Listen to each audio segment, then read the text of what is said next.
Look, I have to get this out of the way first. I enjoy this. I believe that Breath of the Wild's durability system is a fundamental part of the experience that enhances the game. I think most people would agree with that. I think a lot of the hate for that system is affected by negativity bias. People are much more likely to complain about something that they don't like than praise something that they don't mind. But that doesn't mean that the system is perfect, or that it couldn't be improved. It's a fact that people didn't like it, and clearly Nintendo was aware of this, otherwise we wouldn't be able to do this in Tears of the Kingdom. Fusing is Tears of the Kingdom's solution to durability, and I say solution, but I don't think that durability needed a solution, nor do I think Fuse is necessarily a solution in that kind of context. It's still a part of the same system, and how it improves that system without compromising it is truly an impressive feat. Understanding why weapons break in the first place requires changing your frame of reference. You see, in past Zeldas, all the way back to the first, all items were permanent fixtures. They might require resources to use, like arrows or bombs, but they themselves are not resources. That's why I think it's so difficult for some to find fun in the weapon durability system, and why it's easier for others. Because it treats swords, bows, and shields like it treats arrows. They're resources that you have to manage, and once you fully embrace that fact, it becomes easier to throw them away. Personally, I think that creates really interesting and dynamic gameplay in the moment, as your power level is always fluctuating and can be raised or lowered during the course of a combat encounter. I value that more over the way it reduces the overall feeling of power growth that's a fundamental part of the series. Even for me, it can be difficult to go into fights knowing that what I gain from them might be less than what I expend, and it's why I think the advice that you just need to use your weapons because you'll gain them back is a little reductive, because it's very often not true, especially for boss fights. For me, the main hurdle to overcome when enjoying the system is accepting that fact that you're going to lose your weapons, and that might actually make the game more enjoyable. It's no coincidence that Eventide Island and the Trials of the Master Sword are some of the best experiences in this game. It's not wrong to hate the weapon durability system, I only think that it's valuing the game on what you want it to be, rather than what it's trying to be.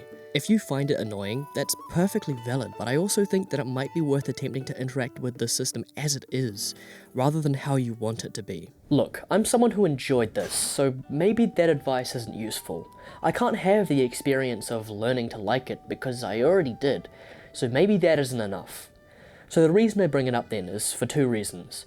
The first is that, it's always my hope that someone can gain more from an experience, but also because I want to highlight that weapon durability is fundamental to the experience of these two games, and I believe that a version of them without it would be worse experiences. That's why Fuse is so important. You see, Tears of the Kingdom introduces a different dynamic to weapons. They still have durability, and they still permanently break, and that's always going to be a turn away for some people, but I think the way it attempts to cater to those who weren't the biggest fan of shattering weapons is rather interesting, and doesn't feel like a compromise in the way that so many other suggestions to the system have been. Any object in the game, from a monster horn to a plank of wood, can be fused onto both your weapons and your shields. Fusing affects weapons in two ways. It increases the durability and attack power by some amount, listed as the item's fuse attack power, and for certain items it applies some special effect based on what the item is. This on its own is still very interesting and creates a bunch of interesting gameplay scenarios, but it wouldn't exactly be a huge improvement specifically to weapon durability. What makes the system work in that way is the changes it makes to weapons in this game. The attack power and durability of every weapon has been reduced, and what's most important is that the difference in all of these stats between weapon classes has been massively reduced, contextualized as the gloom unleashed from Ganondorf's revival leeching the strength out of every weapon in the land. By doing this, they almost completely shift focus away from the weapons themselves and instead move it onto fusing. That's not to say what weapons you have is entirely irrelevant. There are now a bunch of extra effects that certain classes of weapons get, like Royal weapons having improved flurry rushes, Zora weapons having increased attack power when in proximity to water, and a bunch of others. But none of them are as obviously better than one another in the same way that X weapon has more attack power and is more durable. This change doesn't affect bows, which use fuse as a replacement for elemental arrows and other effects rather than weapon scaling, but they were never affected by durability in the same way that weapons were. They naturally last longer because it's just not possible to drain a bow's durability at the same speed you can weapons. The same is true for shields as well, despite also using fuse in a similar way to weapons, but they haven't been withered in the same way, so you fuse more for the special effects rather than it being necessary for you to make them useful. There are some weapons that have obviously higher attack power. The amiibo weapons are a good example, and you can also find some non-tarnished versions of some weapons in the depths. These items are fairly rare though, so for most of what you'll scavenge off of enemies, it doesn't really matter if they've got a soldier's sword or a royal halberd, because fusing just about makes them equal. Remember at the start when I said that understanding durability takes a shift in frame of reference? Well, that's exactly what Fuse does. It makes that shift in frame of reference for you.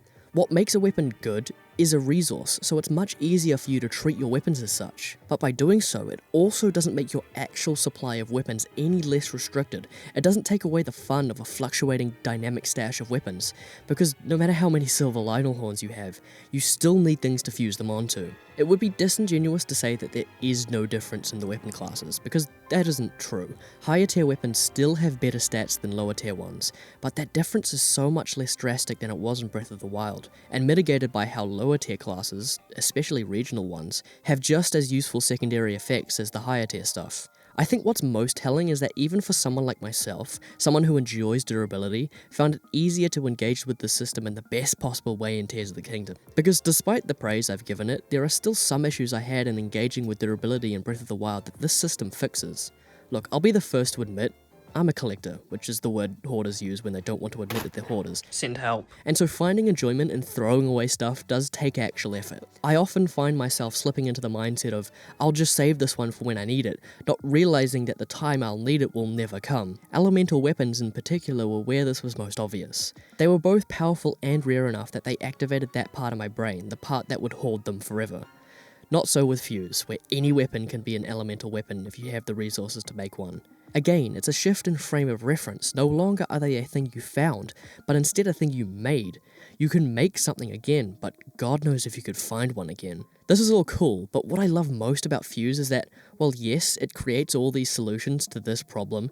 That's not even the point of the ability. The gameplay scenarios that Fuse creates that are wholly original to that mechanic are the best part, from rocket shields to flamethrower boomerangs. Tears of the Kingdom is clearly a game that champions creativity. Every new mechanic is a reflection of this, and Fuse is no exception. The fact that it fits so neatly and perfectly into the design philosophy of this game, while still acting to improve a major gameplay system of Breath of the Wild, is the kind of design that makes this game so excellent.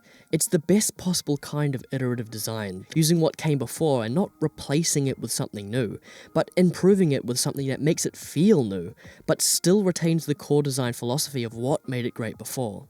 In this period of the game just having been released, I feel that everyone is going to be talking about Ultra Hand, and that makes sense. It's a technical miracle that feature works at all, ignoring how well it works, and it's clear that's where the majority of the design focus went into, with almost every single shrine being some kind of Ultra Hand puzzle.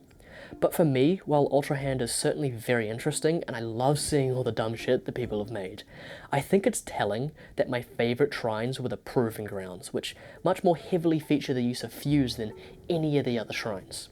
It's such an interesting and fun mechanic, and on top of being interesting and fun, it also acts as an excellent way of improving the weapon durability system.